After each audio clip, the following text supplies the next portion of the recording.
नमस्कार विद्यार्थी मित्र हो, कुरुक्षेत्र या आपल्या यूट्यूब चॅनलवर मी राहुल दांडगे तुम्हा सर्वांचे पुन्हा एकदा सहर्ष स्वागत करतो। विद्यार्थी मित्र हो, जे विद्यार्थी OBC, SBC, VJNT या कॅटेगरी अंतर्गत येतात त्या सर्व विद्यार्थ्यांसाठी मी एक आनंदाची बातमी घेऊन आलेलो आहे।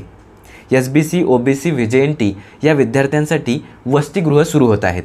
15 मार्च 2024 पासून हे वसतिगृह सुरू होत आहेत। आता या वसतिगृहांमध्ये जर तुम्हाला ॲडमिशन घ्यायची असेल तर तुम्हाला अर्ज करावे लागतील। मग हे अर्ज ऑनलाईन आहेत की ऑफलाईन आहेत? अर्ज करण्याची अंतिम दिनांक काय आहे? अर्ज केल्यानंतर तुमची पहिली यादी केव्हा लागणार?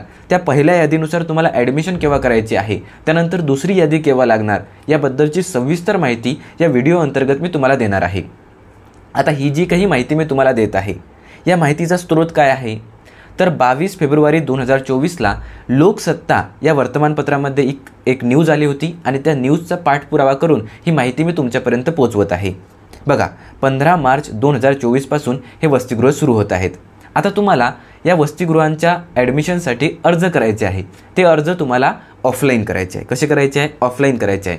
मग काय करायचं की ज्या जिल्ह्यामध्ये तुम्ही शिक्षण घेत आहेत त्या जिल्ह्याच्या समाज कल्याण कार्यालयाला तुम्हाला जायचं आहे।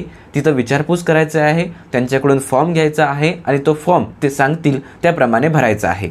समजलं का? जिल्ह्याच्या समाज कल्याण कार्यालयाला तुम्हाला जायचं आहे, ठीक आहे। तिथं जाऊन तुम्हाला ते अर्ज मिळतील, ते अर्ज तुम्हाला भरायचे आहेत आणि ते अर्ज तुम्हाला तिथंच सबमिट करायचे आहे जिथं तुम्ही शिक्षण घेत आहेत, ठीक आहे। म्हणजे ज्या जिल्ह्यामध्ये तुम्ही शिक्षण घेत आहेत। आता बघा, OBC, VJNT, SBC या कॅटेगरीसाठी हे वसतिगृह सुरू होत आहेत। 15 मार्च 2024 पासून हे वसतिगृह सुरू होत आहेत। आता अर्ज करण्यासाठी दिनांक काय आहे हो? तर बघा, 20 फेब्रुवारी 2024 पासून हे फॉर्म सुरू झालेले आहेत। 20 फेब्रुवारी 2024 पासून हे फॉर्म सुरू झालेले आहेत आणि 5 मार्च 2024 पर्यंत तुम्हाला हे फॉर्म भरायचे आहे।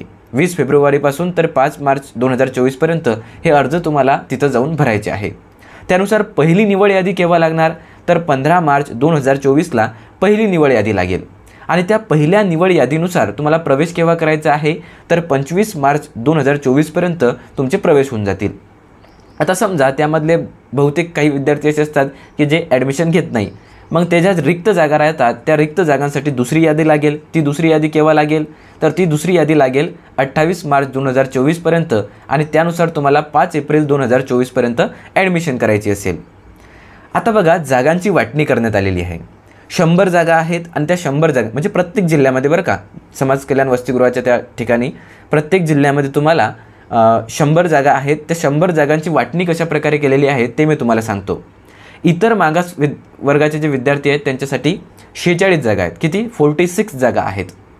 विमुक्त जाती भटक्या जमातीकरिता 30 जागा आहेत। विशेष मागास प्रवर्गासाठी 5 जागा आहेत।